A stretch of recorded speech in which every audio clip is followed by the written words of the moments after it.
Hello friends, कैसे हैं आप लोग। सबको मेरा जय भीम, नमो बुद्धाय। भगवान बुद्ध के सुविचार और अनमोल विचार।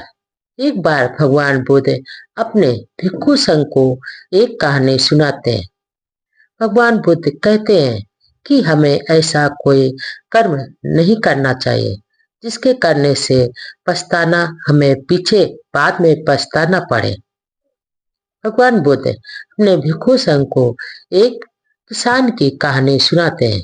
भगवान बुद्ध जब जेतवन बिहार के प्रवास काल में रहते थे, तब एक कृषक के विषय में अपने भिक्षु संघ को एक कहानी सुनाते हैं। भगवान बुद्ध कहते हैं कि एक दिन प्रातःकाल शास्ता यानी भगवान बुद्ध ने अपनी अंतर्दृष्टि से देखा कि जेतवन का एक किसान श्रोतापन प्राप्त करने की स्थिति में है। अतः भगवान बुद्ध ने प्रातःकाल ही आनंद के साथ भिक्षाटन करते हुए वहां पहुंच गए जहां किसान खेती कर रहा था। और कृषक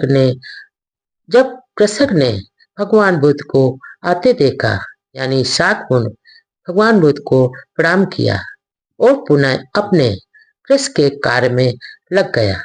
जहां पर किसान खेती कर रहा था, वहीं पर चोरी किए गए धन की एक थैली पड़ी हुई थी। जब रात में चोर उसे कहीं के किसी के घर से उठा लाए थे और बंटवारा करते समय उसे गलती से चोर लोग वहीं पर छोड़ गए थे, यानी किसान के खेत में छोड़ गए थे। जब किसान ने उसे देखा तो वह किसान उधेड़ बुन में पड़ गया कि इस थैली का क्या किया जाए। वो सोच भी नहीं पा रहा था, अतः उसने निर्णय लिया और वह उस थैली को जमीन में मिट्टी से ढक दिया। तब भगवान बुद्ध ने आनंद को उस धन की थैली की ओर इशारा करते हुए बताया कि देखो आनंद, उस जहरीली सांप को देखो। आनंद ने भी उस थैली की ओर देखते हुए कहा, हाँ बनते, मैं उस जहरीले सांप को देख रहा हूँ।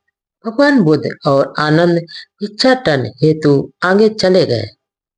उधर धन का मालिक चोरों के पद चिन्हों का पीछा करते करते उस खेत तक पहुंच गया और धन की थैली पाकर राजा के सिपाहियों ने किसान को पकड़ लिया और उस किसान को पकड़कर राजा के पास ले गए। तब किसान अपनी रक्षा में कुछ भी नहीं कह सका और राजा ने उसे मृत्युदंड दे दिया। इसके बाद राजा के सिपाही उसकी कमर में रस्सी लगा दिया और दोनों हाथों को पीछे की ओर बांध कर वध स्थल की ओर ले जा रहे थे।